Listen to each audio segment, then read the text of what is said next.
The Locked On Podcast Network presents the Big 6 in 60. The 6 biggest national sports stories from the local experts of the Locked On Podcast Network. Get the real story, why it matters, what's next, who wins the big game, and more, all in 60 minutes.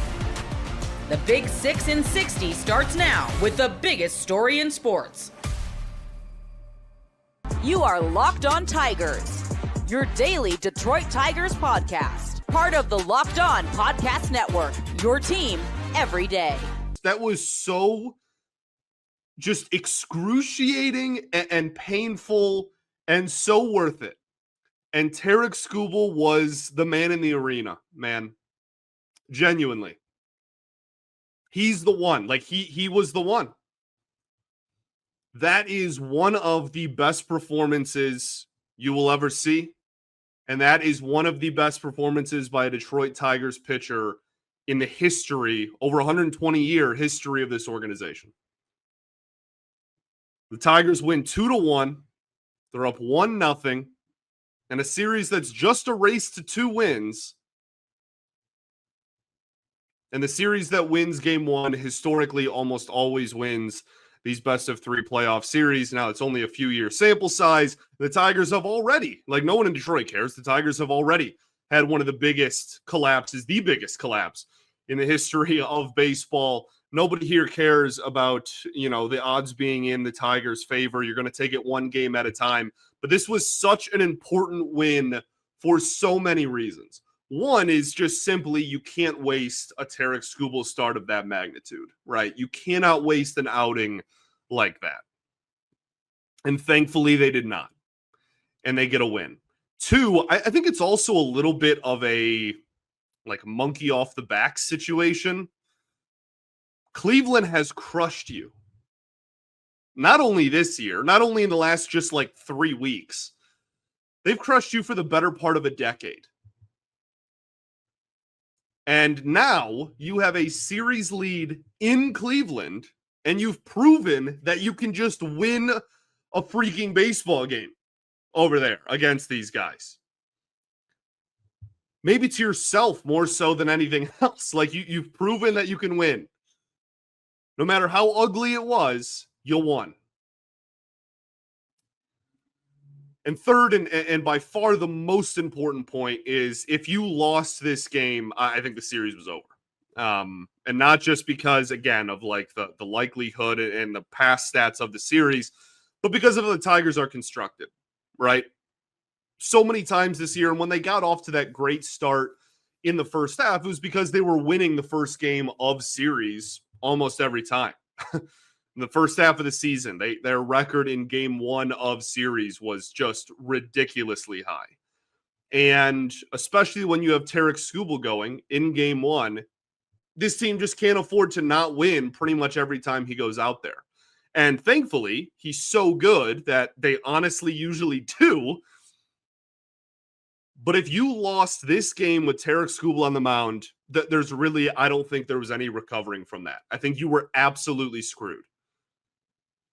So, I'm not saying you have to have the utmost confidence in the world. I'm not saying you have to walk around and talk to your, friends from Ohio and talk about how it's we're series is over, whatever. I'm not saying that. I'm certainly not acting like that. I'm not moving like that, okay?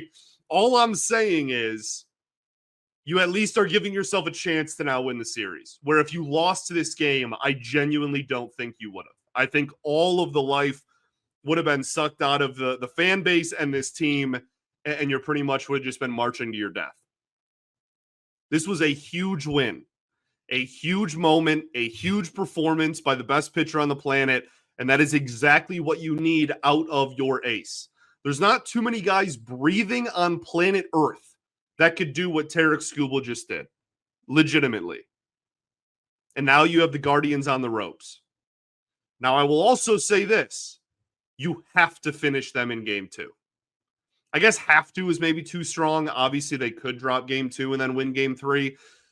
But you do not want to give this Cleveland team any sort of life or momentum. They have proven to just take it and run every time you have given them even a sliver of hope. I do not want Flaherty in Game 3 in Cleveland with Cleveland coming off of a win in Game 2. I do not want that whatsoever. End it in 2 games.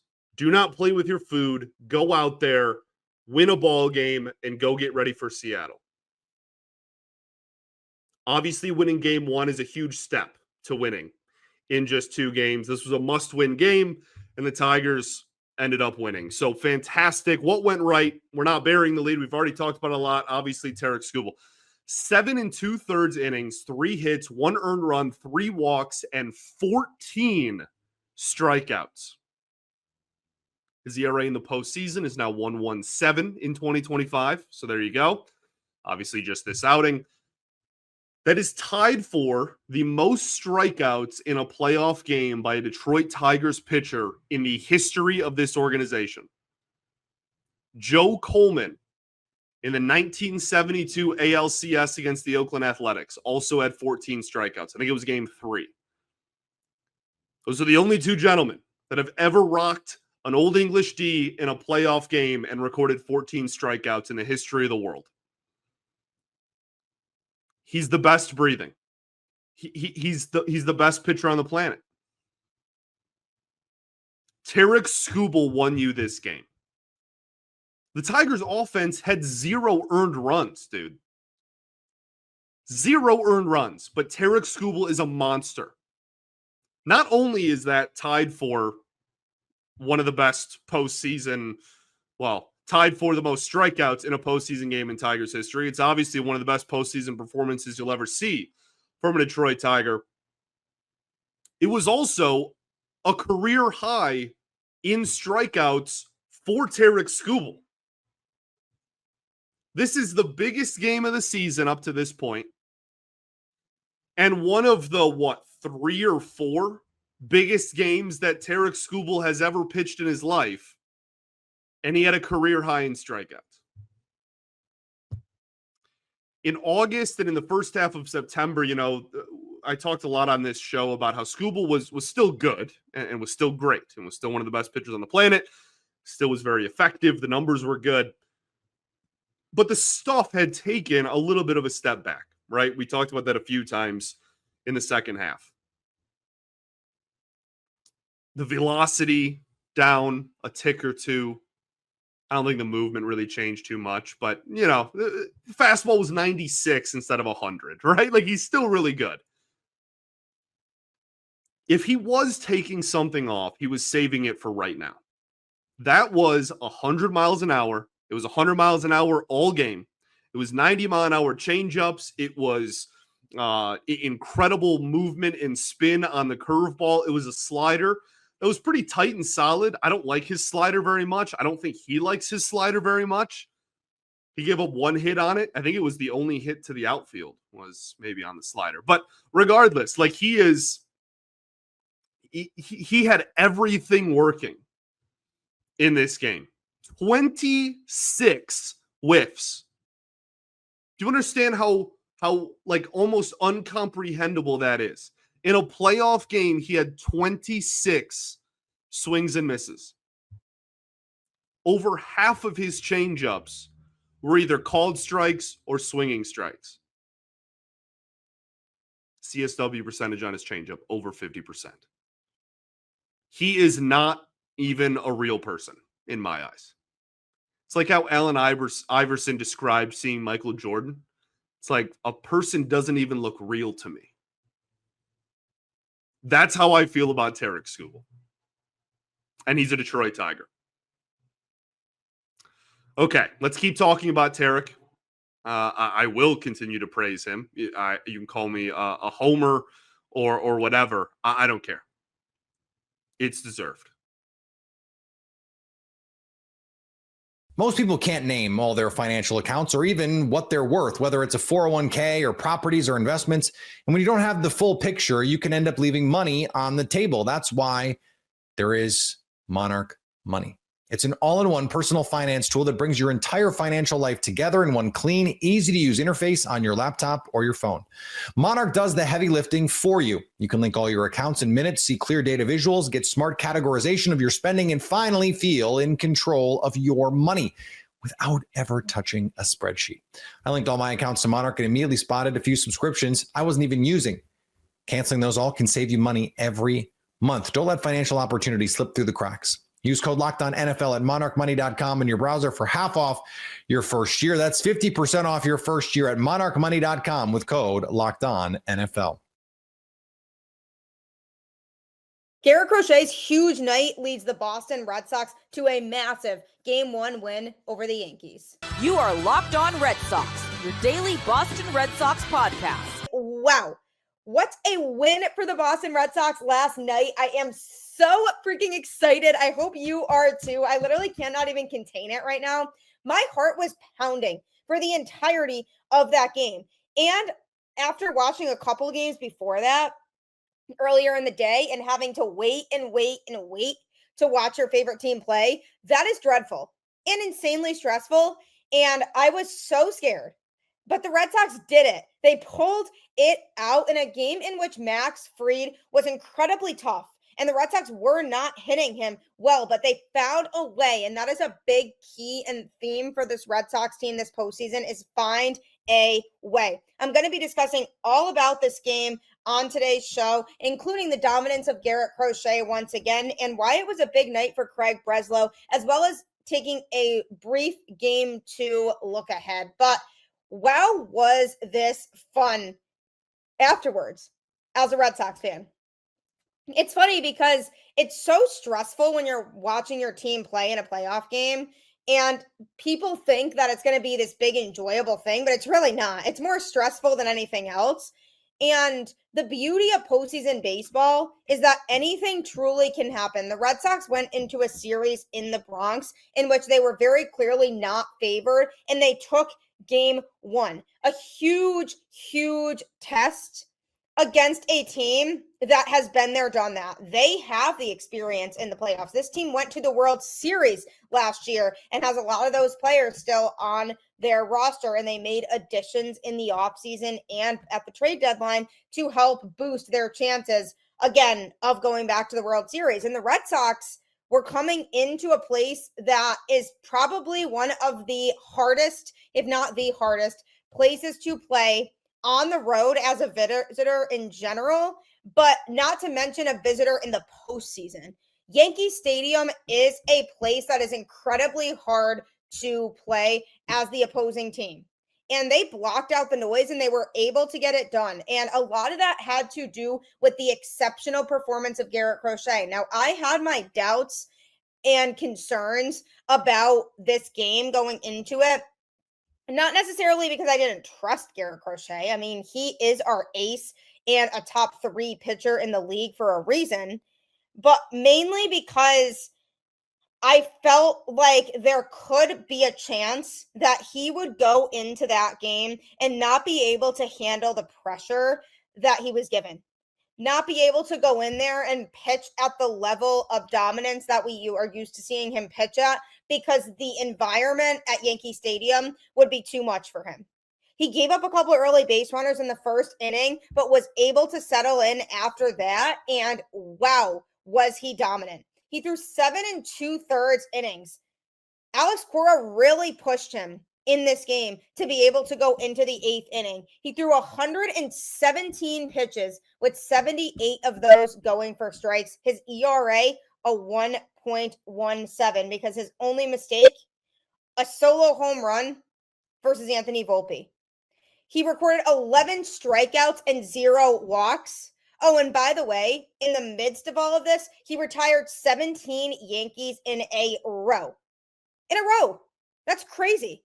He was so dominant, and he didn't look at all like the moment was too big for him. He felt comfortable out there, and he dominated. That's all there is to it. And it really goes to show that the Red Sox made the right choice by trading for him in the offseason. Yes, you can talk about the players they gave up, but that's such an in hindsight thing at this point, because the Red Sox have gotten everything that they need and more from Garrett Crochet.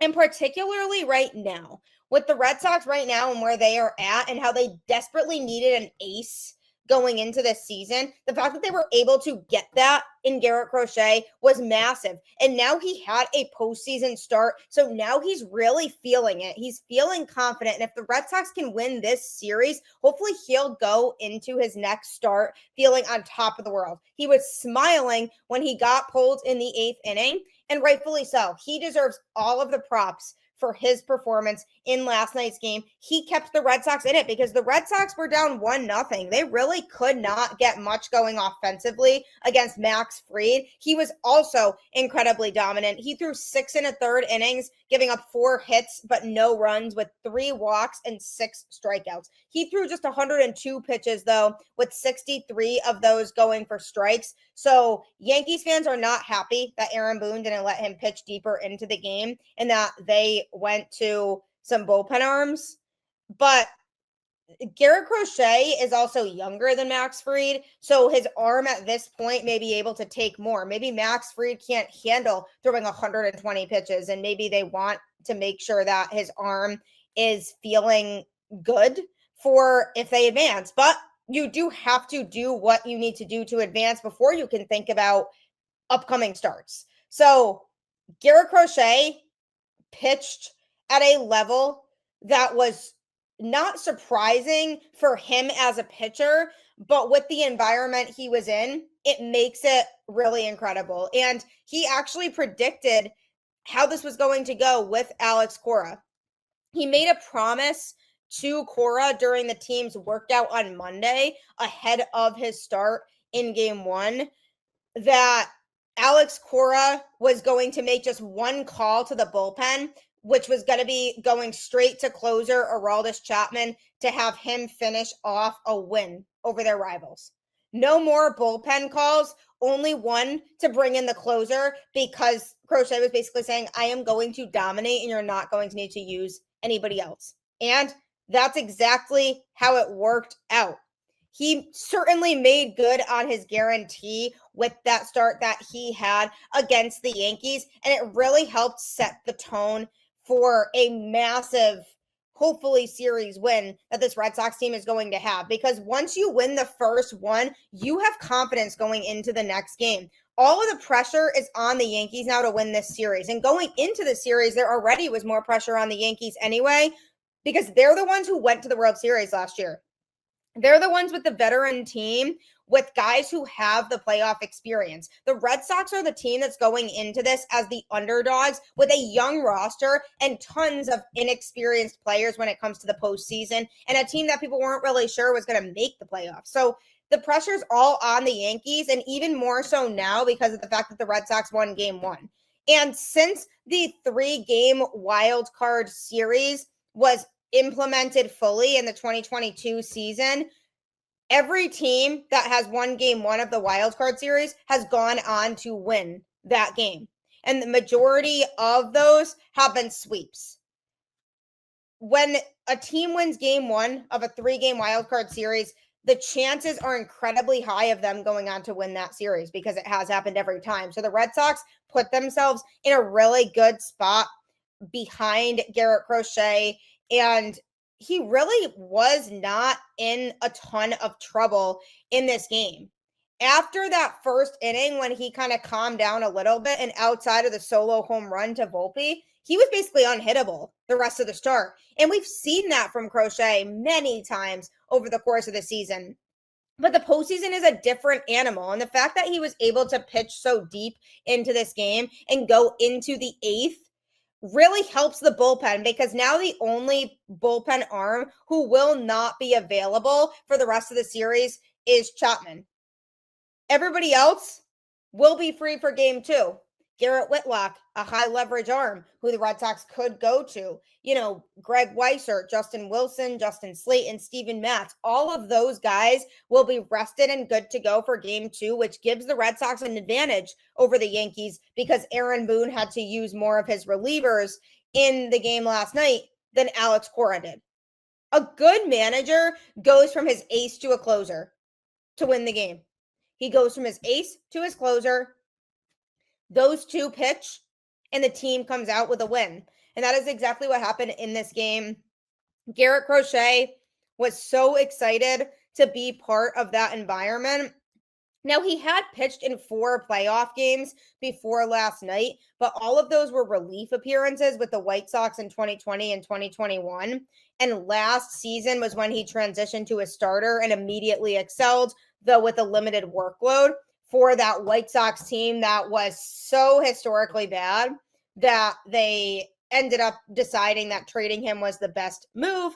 And I'm so glad that the Red Sox were able to acquire him. And I would argue that outside of the home run, he actually may have pitched better than Max Fried. Max Fried certainly was lights out in that the Red Sox couldn't really hit or score against him, but the Red Sox had multiple opportunities. They had twice in which they had scenarios in which they had base traffic early on in the game and could not drive and run. So Fried kind of faced a little bit more trouble, whereas Crochet did not allow these Yankees players to get into scoring position. So if you take their head-to-head numbers from this game and you look at the overarching picture and how things went down in this game, you could make the argument that Garrett Crochet out-pitched Max Fried overall. He just made one mistake with placement and gave up a solo home run. But what a phenomenal performance by Crochet, and him going out there and doing what he did sent a serious message that he is a true number one and that the Red Sox made a fantastic choice by trading for him, and he put the Red Sox in a great position moving forward. Why? I'm going to be discussing more that happened in this big, crucial Game 1 win for the Boston Red Sox and why they're hopefully set up to win this series. Jonathan Kuminga's situation has been settled, and honestly, best case scenario for the Golden State Warriors. You are Locked On Warriors, your daily Golden State Warriors podcast. Jonathan Kuminga is a Golden State Warrior this upcoming season. The deal is 2 years, $48.5 million, 1 year guaranteed with a team option. That team option is designed for the Warriors or the team that he's traded to rip up that deal and start over with a fresh new contract after the 25-26 campaign. The sources said, and those sources probably Aaron Turner, but it's over, Kolsky. It's over, and honestly, it seems like this is best case scenario. We hope. You're muted. What makes you think Aaron Turner was the source, dude? Why would you say something like that?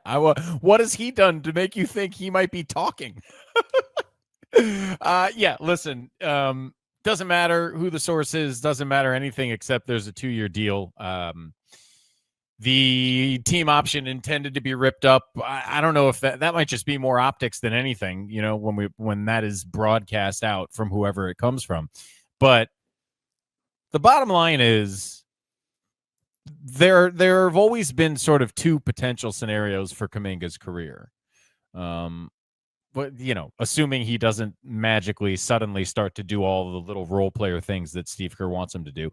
One is bide your time, do your best to contribute, and wait till the old guys are gone. The other one is get traded. And I think this deal puts both sides in a position where they can reassess, if he's still on the team at the end of the year, they can reassess the window in terms of, you know, where did it look like this year? Where are Steph and Draymond and Jimmy at? All that sort of stuff. And then what did Kuminga look like over the course of the year and decide what they want to do moving forward. As far as the deal itself, I'm shocked to see people in the chat talking about the agent failing before all of this nonsense. And it is nonsense. It has been nonsense. Don't get me wrong. But before this, it was a 3-year, $54 million offer. He got him all the way up to basically 2 for $50. I think that's a solid deal for Kuminga, no matter what way you cut it. They didn't get what they wanted. That's why they're looking at it as a failure. But from the start, they got the upper end in terms of what they wanted, you know, originally. But at the same time, the Warriors, they stood pat that they weren't going to turn that that team option into a player option, and they won that way. I think this is both sides winning. I honestly, I think this is the Warriors have the tradable asset and the salary slot that they needed. And frankly, a player who, if he's on the team, is going to be kind of important, at least in the regular season. At the very least, kind of. That's a fair word. At the very least, kind of. Well, listen, we don't need to get into the Steve Kerr. We'll have plenty of time to discuss what Steve Kerr does with him as far as playing time goes when it comes to the important moments. But if we're talking about the regular season with 3 guys over 35 as your main pieces, there's going to be a lot of nights where those guys don't play, and you need someone who can step up and play big minutes and probably score for you if it's Jimmy or Steph that's missing. So let's point to a game last year, Kolsky. Remember the Houston Rockets game early in the season? Warriors almost blew the 30-point lead. Kuminga was the best player on the floor, and he had game. Like there was 30. No Steph Curry. You probably don't win that game if it's just Wiggins out there and not Kuminga scoring 30 points. There were multiple games you can point to with that. But here's the deal. This is better than the qualifying offer for Jonathan Kuminga, in my opinion, because there are a couple scenarios that happen here. One, he's traded midseason. Worst case scenario, he goes to, I don't know what's worst case scenario in his situation, but maybe New Orleans, maybe Utah, something like that. Team option. They pick him up the following season. He's a free agent a year later. Delays the process. He's still plenty young, makes his money, and takes a little bit of a gamble on himself while at the same time doing the smart thing, not taking a qualifying offer. And it allows him to potentially get out of Golden State earlier than the qualifying offer, which would be mid-season. The other way you look at it, somehow this relationship's perfect. Jimmy Butler, we all love JK. He said that in the press conference, and he means it. We don't know, because at the end of the day, like, we've been doing this long enough, Kolsky, to where very rarely, especially with veterans that are champions, will they go up on a podium and say something that is not coached, right?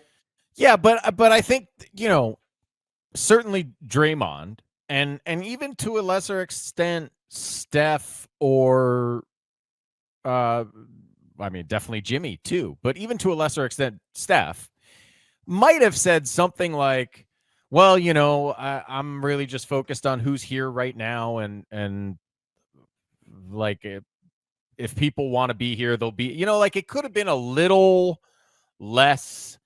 No, man, we love him. This isn't a big deal. We expect him here soon, right? And if that is as much as we can take anything from what the most important players on the team said, he's welcome back when he's back. It'll be fine. And this is just contract negotiations. This is just business. Yeah. And listen, Steph and Draymond and Jimmy are aware of the alleged fit issues just as much as anybody, like but they're all going to try, because there was never a better scenario with Kuminga signing the qualifying offer. Or frankly, look, we can talk about the deals that were offered, and somebody might try to argue that a Sacramento Kings first rounder and Malik Monk is just straight up better value than Jonathan Kuminga. And, I disagree with that, but I would hear the argument. It's not an insane thing to say. The problem for me is, if I'm trying to win games with Steph Curry, as many games as possible, I don't think I'm a better team after that deal. So, does the first round pick help you more down the road? Is Malik Monk also a tradable asset? Perhaps. But, if you're just actually trying to put the best team on the floor around Steph right now, none of the offers that were there for Kuminga would have done that, in my opinion. And in my opinion, this happening, and this happening confirms that he's going to play ball. They would not have done this if that was up in the air. They know more behind the scenes than we do, us podcasters. And if there was any chance that this was not going to work to the point where they're signing him to some deal and he's not going to play or anything like that, this wouldn't have happened. So he's going to play ball. The question is, playing ball, how much does Steve Kerr want to play him? How effective is he going to be? The role, again, does he buy into what this role is? And does he have good value come deadline time? And is that still going to be the option? Or does he play his way into a different role where the Warriors all of a sudden say, you know what, maybe we can bridge this gap. 2 timelines are back on. Well, Round for Joe. I don't want to even mention two timelines. One day at a time, yes. But I will say this, as I've said for years now, and I think this, offseason put some truth to it. There's no good scenario for the Warriors where Jonathan Kuminga either doesn't play or plays poorly. That's it. If they want to be good with him, he needs to play well. If they want to use him as a piece to trade for someone, he has to at least show some value, at least continue to show the sparks he's shown when he's been given consistent playing time in the past. So,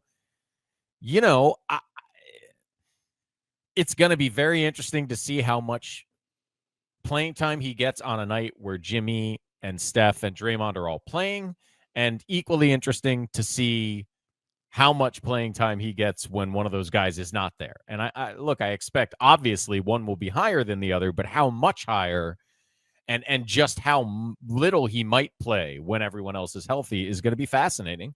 But I also think, there are plenty. I can certainly imagine a circumstance where 20 minutes of JK on a healthy night and 35 minutes of JK on one of the old guys is resting night works pretty well for the regular season. I don't know what that does in the playoffs, but I can see that working well in the regular season. And I could see Kuminga, especially if, there's a stretch where Jimmy Butler doesn't play for 2 weeks. I can see Kuminga going off and making himself a very attractive trade candidate. So there's no question that this deal getting done today in the way it got done is the best thing for everybody involved. We've talked about it a lot. I told you I was pretty sure it would still get done before October 1st. And Barely. The fact that it did is because at the end of the day, and this is the end of the day, at the end of the day, nobody actually wanted Jonathan Kuminga on the qualifying offer. He didn't want it. His agent didn't want it. The Warriors didn't want it. So they came to the best happy medium they could find. The old-fashioned bluff does not necessarily pay off. But again, this was a long stalemate. And from what they were asking for at the beginning, they got the offer up. And they did meet in the middle, more or less, right? And they took it to the final minute. They took it to the final minute, which Draymond Green said is their right to do. It did not change the Warriors' plans whatsoever from what we believe. I mean, we heard that Melton, Horford, and bringing back Peyton and Seth Curry was the move pretty much all offseason. So Seth Curry, I think, is out of the picture now. This is what I've been doing since. Are you breaking news with the Seth Curry? What? Well, no. So this has been the conversation. Thought they had the $2 million slot. It's not the money, as far as I know. Although, there's some timing issues with that. But here's where I'm at. You get 15 spots on your roster, right? Steph, Jimmy, Draymond, Horford, Pods, Hield, Melton, Peyton, Moody. Kuminga. D. Hold on. Quentin Post, TJD, Gee, Will Richard, who they signed, makes 14, and Pat Spencer was at Media Day. So now I don't know. Maybe Pat Spencer's on a two-way. And then there would be a spot, which, as some people in the chat are saying, would mean financially, without, violating the next apron, they could sign Seth like a month into the season. And they're saying Pat is on the two-way. So then that's what it would have to be. Seth could sign a month into the season, and the fact that he hasn't signed anywhere would suggest to me that's probably the plan, but who knows? The NFL season is here, and FanDuel is making sure you're ready for the weekend with a can't-miss offer. Right now, new customers can bet just $5, and if your bet wins, you'll get $300 in bonus bets to use across the app. I love using FanDuel because it fits how I want to bet in a given moment. Player props, building a same-game parlay, or even jumping in live as the action unfolds. It's quick, it's easy, and it's the best way to add a little more energy to Sunday. So are you ready to play? Download the FanDuel app now by visiting FanDuel.com to get started. That's FanDuel.com to place your first $5 bet. You are Locked On 49ers, your daily San Francisco 49ers podcast. Set the scene for me. Jaguars 49ers on Sunday. Yeah, so big shout out to Jess and Diego. They gave me a last minute like, hey, we got an extra ticket. Do you want to come to the game? Wife's sitting next to me. She gives me the thumbs up. So, once it's cleared with the boss, let's go. All right. So out there having a great time. Your wife's like, oh, okay, cool. We get to go to the game. And you're like, oh, no, it was just a ticket. Yeah, it was one ticket. Well, my bad. I think you heard that wrong.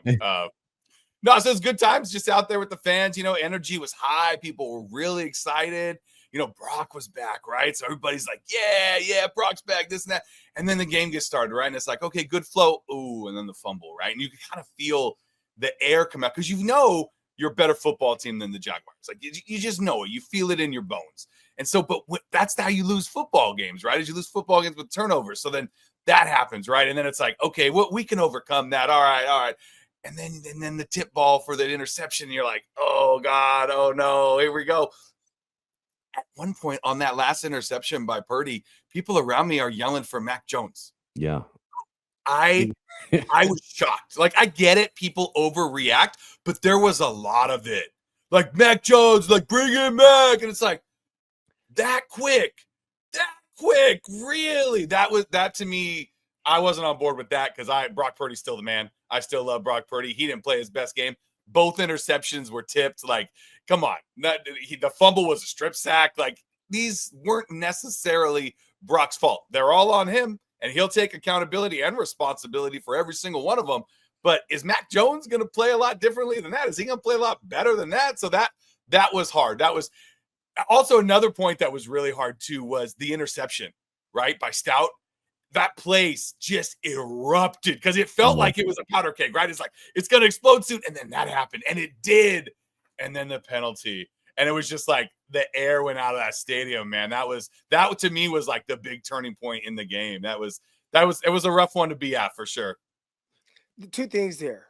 One, and they talk about this a lot, the backup quarterback is always like the most popular. So when the starter starts to kind of have some hiccups, there's a lot of people, if there's any type of faith in the backup, which more times than that, there's not that kind of faith. But, Mac Jones went out there and 49ers saw him, or 49ers fans saw him win a couple games, and now I was like, oh, Brock, he can do it.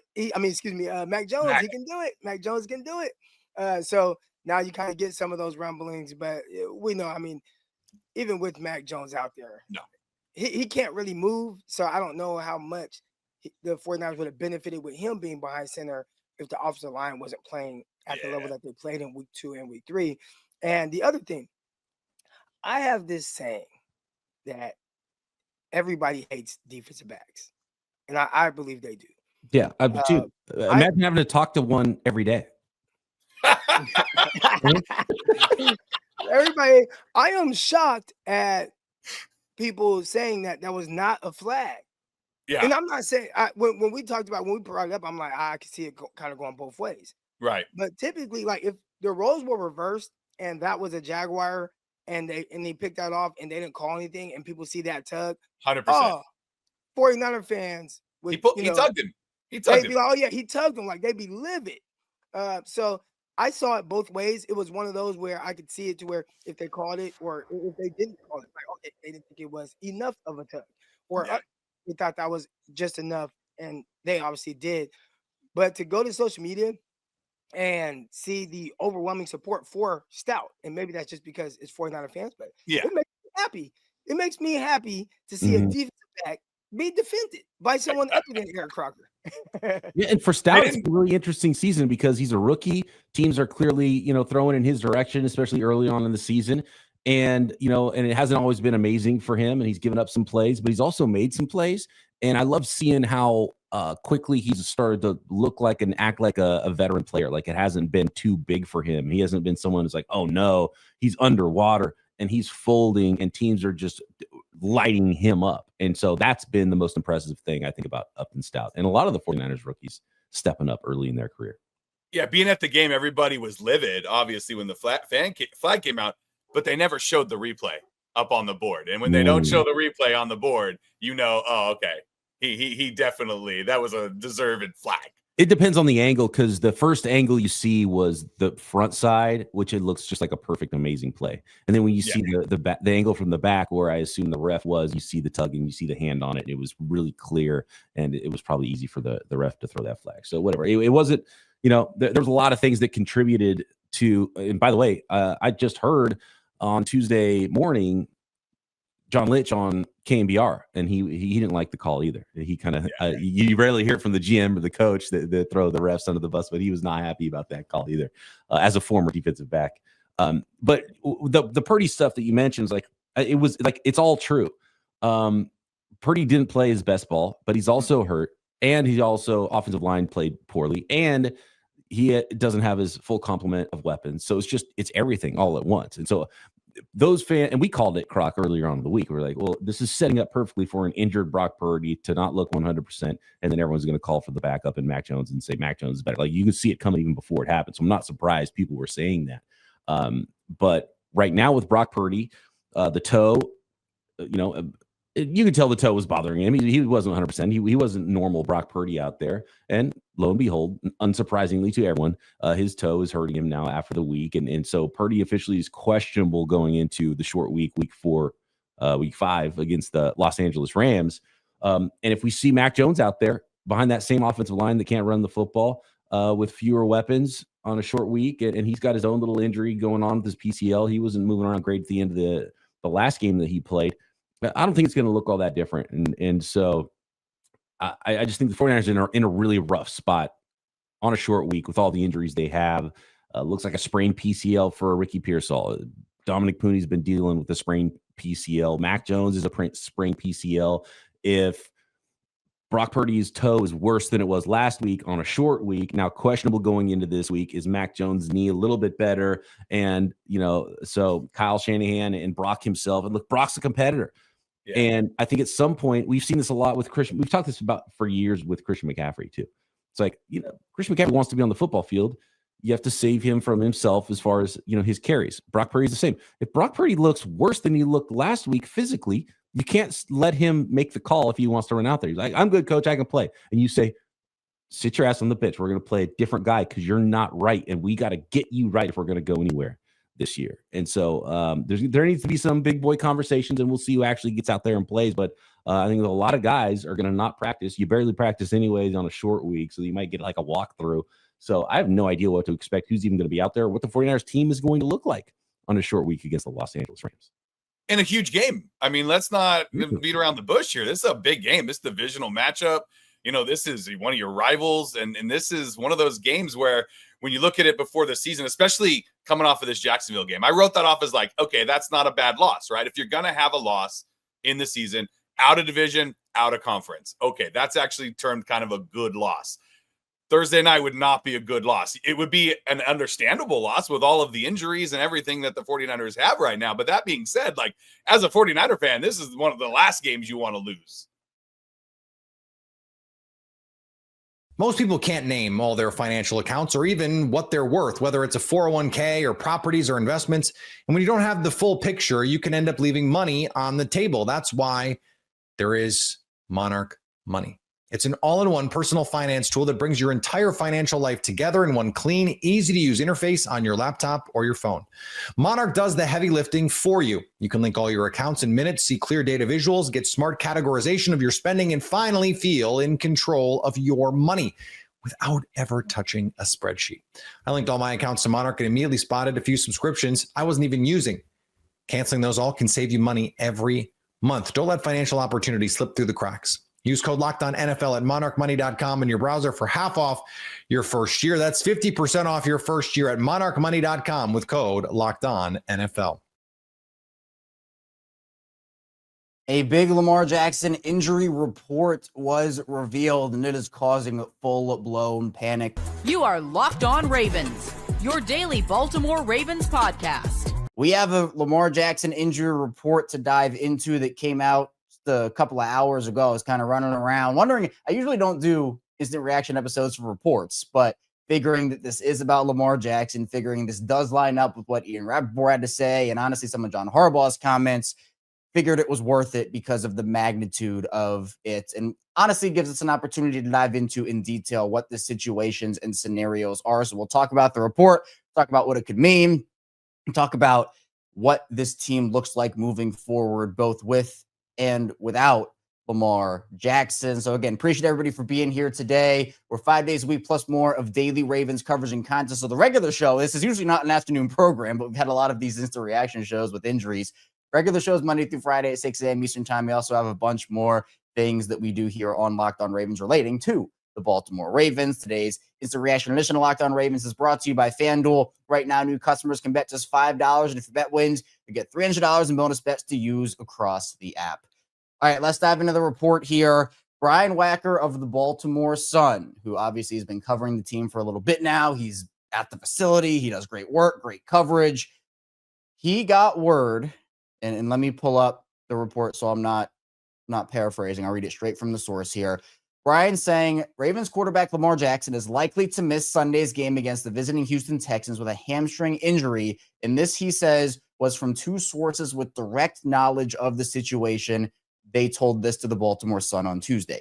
Now, Brian also reports here that given the nature of the injury, he could also be out for up to 2 to 3 weeks. So it could possibly extend if he is out for the Texans game. It could possibly extend for longer than that. Now, Brian noting in his article that injuries, these hamstring injuries typically keep a player out for 2 to 4 weeks, depending on the severity. But in a little bit of a glimmer of hope moment, I guess, and what otherwise is a pretty not great report, Brian says a source said that Jackson will try to see if he could return in time for Sunday. So again, this is a report. It's not a guarantee that he misses Sunday. But again, this lines up with what Ian Rappaport reported about Baltimore's injuries when he announced Marlon Humphrey was going to probably miss a couple of weeks. He said that most of Baltimore's injuries, at least the ones that were soft tissue, like you have those injuries, Ian reporting that looked like a lot of those guys were going to miss multiple weeks. And then we got the Roquan Smith reports. And now, obviously, we get this report here from Brian about Lamar Jackson. And this kind of also, with Lamar, John Harbaugh said yesterday that he didn't feel like Lamar was not going to return to the game, even if it was close. Like there was all those things about Lamar like quitting on the Ravens, which again, I've been very consistent in saying here that I never believed that for a second. And I would have needed really hard evidence to even consider that, because that's just not who Lamar Jackson is. So we'll kind of see what this means, but obviously it's not good and it's causing a lot of panic, and rightfully so. And that's why I wanted to hop on here and talk about it, because there are a lot of different situations and scenarios that could happen here. So, and again, just to clarify the Ian Rappaport thing, he said all of Baltimore's soft tissue injuries appear to be week to week. So obviously Lamar Jackson, that falls in that category. Now, Harbaugh said that he had a pretty good feel for Baltimore's injuries and didn't obviously mention how long Lamar could be out for. He'll speak to the media tomorrow, and I doubt that he'll provide any clarity because, well, we know that John Harbaugh likes to keep these things close to the vest. Unless Lamar was going on IR, which doesn't seem to be the case here, then I think we'd maybe get something more concrete, but I don't expect anything to be concrete. But John Harbaugh did answer a question about the possibility of, or like what Cooper brings to the Ravens, Cooper Rush, if he has to go out there. And he said that, look, got a lot of playmakers around him if he's playing. Also Tyler Huntley is still there, and we know what it looks like if Tyler Huntley plays. Look, this is not good. If the Ravens lose Lamar Jackson for any amount of time, and according to Brian's report here, it feels pretty likely he's going to miss at least this Houston game. Hopefully he can come back, but obviously feels like that's a long shot at this point, according to that report. You're in a bit of an interesting spot here because you're 1-3 right now. You need to win, like absolute bare minimum, at least one of these next two games against the Texans and the Rams, right? You have, and there's the alarm if you can hear that. Yeah. You have a lot of different issues with, well, if you lose both games, you're 1-5. That essentially, in my opinion, almost ends your season unless you can rattle off, like, you'd have to win almost every single one of your games if you start 1-5 before your bye week. I'm not saying it affects, like, it's 100% over, because obviously you got to play the games and your schedule does open up for, probably some easier wins than or at least win opportunities that you've had over the course of your, first 4 weeks of the season, where 3 of the games you played are against some of the top contenders in the NFL. But, this is a conversation that we had here on Locked On Ravens, really right when the Ravens signed Cooper Rush, who they gave that money to 2 years, $12 million contract. They wanted to upgrade their backup quarterback spot. Cooper Rush is regarded as one of the better backup quarterbacks in the league. He filled in for Dak Prescott, and he won games for them in different situations when Dak had to miss time with injuries. For example, in 2022, when Dak was sidelined, Cooper Rush, his record as a starter was 4-1 for a 5-game stretch, and he actually kept their season afloat there. This is the conversation of why you give a backup quarterback money like that. And again, it's not like $1 bajillion, but it's still like for what the Ravens were paying their backup quarterbacks, whether it was Josh Johnson or Huntley, it's a big increase. If Lamar has to miss any amount of time, be it the Texans game, be it 2 to 3 weeks, I don't know if it would extend beyond that, but we'll see. If he has to miss any amount of time, you want to have a backup in there that can win you football games and, as I said, keep your season afloat. You do not want to have a quarterback and you kind of maybe aren't as confident. You kind of go all in on Lamar, and Lamar has to miss some time, and all of a sudden this backup quarterback's losing you every single game, and then by the time Lamar gets back, well, the season's cooked anyway, right? That's the argument behind it. Now, is Cooper Rush the right guy to lead this Ravens team? I don't know the answer to that. I mean, we really didn't get a super positive impression of him in the preseason. And, it also, his impression against the Chiefs was not great either, but it's what you expect, right? A lot of short passing. They're going to probably lean and rely on Derrick Henry. Like, that is the type of offense we're going to get. And now we have seen the Ravens without Lamar Jackson. The Ravens without Lamar Jackson over the course of his career are 4-9 without Lamar Jackson all time. Now, some of those games have been because Lamar has sat out games in week 18, right? That has happened before. That Pittsburgh game in 2019 when Lamar won the MVP, they went 14-2. Lamar didn't play in that game because the Ravens were good enough where they didn't have to play their starters, and they did not. Lamar is the lifeblood of this team. Like, let's just call it what it is. Lamar Jackson is what makes this team go. There are no ifs, ands, or buts about it. Lamar being out changes the entire offense. And here's what I want to say as well. We saw firsthand in the preseason, right? Lamar Jackson is the ultimate escape artist, right? He will turn something into nothing. He'll make something happen. Cooper Rush does not have that same ability.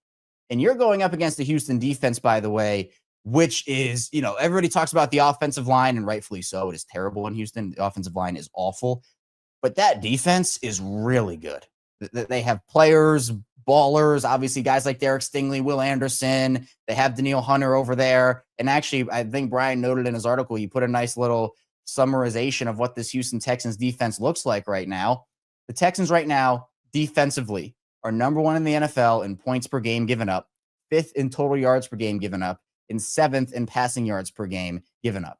And they also shut out the Titans, who, again, the Titans are a lot worse of a team than the Ravens are. That was Houston's first one of the season.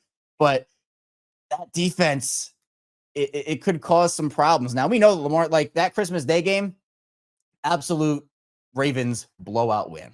But a lot of that had to do with Lamar Jackson and obviously Derrick Henry too, and a lot of the guys. But Lamar just changes everything. So if Will Anderson, Daniil Hunter, some of those guys get to Cooper Rush, he's not going to have that same ability. Nowhere close to what Lamar Jackson brings to the table of getting outside the pocket, extending plays. It's just going to be boom, sack.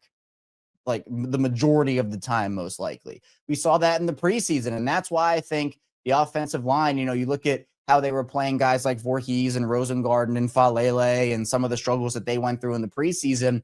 Some of those plays, as we see every week with Lamar, he extends those plays. An offensive lineman gets beat badly, and Lamar says, all right, boom, I'm going to just go out here and roll around and make something magic happen. Now, again, he didn't have a great game against Kansas City on Sunday. The interception wasn't great, and, he made some other weird decisions. But, for the most part, Lamar Jackson, he's the best in the NFL at doing that and extending stuff. Cooper Rush, as I mentioned, does not have that same ability. And that, I think, is what concerns me the most, if Lamar has to miss this Texans game, or, if he, like, if he plays in this Texans game and he's not 100%, which clearly, I mean, he's not. I mean, we see the reports. We see him limping. We hear the reports of him, walking slowly to the locker room and all that. Like, he's clearly not 100%. You do not want to rush him back in this situation and scenario as well. The NFL season is here, and FanDuel is making sure you're ready for the weekend with a can't-miss offer. Right now, new customers can bet just $5, and if your bet wins, you'll get $300 in bonus bets to use across the app. I love using FanDuel because it fits how I want to bet in a given moment. Player props, building a same-game parlay, or even jumping in live as the action unfolds. It's quick, it's easy, and it's the best way to add a little more energy to Sunday. So are you ready to play? Download the FanDuel app now by visiting FanDuel.com to get started. That's FanDuel.com to place your first $5 bet. You are Locked On Razorbacks, your daily podcast on the Arkansas Razorbacks. We got to hear from Bobby yesterday, and I know I played some of those clips of what he said yesterday, and I'm going to play. Actually, no, I won't play this one again because I don't want to start a whole thing. But the point is, he was asked about and talked about Arkansas and talking about how special it is and how great it is and how he loves it. And, he wants to get it back to where it needs to be in winning. This stuff that I really want to hear because I remember that. I remember well. I was in college at the University of Arkansas when Bobby was busting, man, when he was getting after it. And I remember how much fun it was. And that's why I always bring up to people and saying it's not unheard of. It's not impossible for Arkansas to get back to that point, even as much as you morons out there like to think. Anybody that says that Arkansas can't do this, Arkansas can't do that, just don't even listen to them because they're idiots. However, I'm not naive enough to look at Petrino and be like, dude, you just wanted to be an offensive coordinator and call plays and coach quarterbacks. That's what you wanted. He even said, I want to be in the classroom with these guys. That's my comfort level. It's my comfort zone. And then when all this goes down, not only are we hearing, like what Brandon Marceau said about Petrino working the phones and wanting to, if things went downhill, that he would want to be the, of course, interim coach, but also that he wanted to be the permanent head coach of Arkansas. And then he said as much in his press conference yesterday. So I sit back and I look at Petrino and I see he's an older guy. He was a coach here 15 years ago and a lot's changed. He's definitely in an era of college athletics that has changed so dramatically and is ever changing. NIL, transfer portal. You got to coddle. You got to do all those things for players more so than ever. Stroking egos, making sure that they're all happy. Dealing with any of these early portal windows and all this nonsense that Petrino has never given me the vibe that he wants to deal with. Yet, he wants to be the head coach of the Arkansas Razorbacks moving forward. Now, I am appreciative of that. But I also would have totally understood if he was like, man, I'll be the interim, but I'm going to be looking for something else. I just want to be an offense coordinator, see if anybody else is out there, and I'll just move on to another job, make $1 million or so per year and just coach offense and stick with that. I would have no problem with him doing that. I would have understood it. But yet he wants the head coaching job. But why? Why? You can sit there and say the coach's answer and all those things. It's pretty smart. But I'm going to look at it from a different perspective. Folks, Bobby Petrino's not a dumb person. He knows that in order to win at Arkansas, it requires certain things. He knows that he had an AD sitting right next to him. That said, as the clip we just played a bit ago and talked about, Sam Pittman was not set up for financial success here at Arkansas. So Bobby you would think, it's like, well, if last head coach was not set up financially for success here at Arkansas, why would I be? Why am I going to be? What would change here? He has to think that, right? Of course he is. Of course he does. He's a smart guy. And on top of all of that, he's a guy that is very direct, very blunt, and also very intense when it comes to his approach to the games and everything. So my only theory behind it all of why Bobby Petrino would actually want to be the permanent head coach moving forward is because somebody or something has basically given him those assurances that he's going to be the guy. But also, too, if he is the guy, they'll provide him the money and provide him all the support that he needs. But also, too, there's got to be a desire there. There's got to be something that he sees. He sees something at Arkansas. I don't think this is a nostalgia thing. I don't think it's just, oh, gee, I just love to run out of the A one more time. I don't see it as that. I just don't believe, maybe I'm giving him too much credit, but I do not believe that Bobby Petrino, who could do a lot of different things, would want to take on this gig if he himself wasn't set up for success. If he himself didn't look at Arkansas, didn't look at the SEC, didn't look at the current landscape and say, oh yeah, I can make this work. I could totally do that. Maybe he does, maybe he doesn't. Maybe he ends up being the head coach, maybe he doesn't. But it goes back to this one thing that I find very important, folks, and stay with me on it.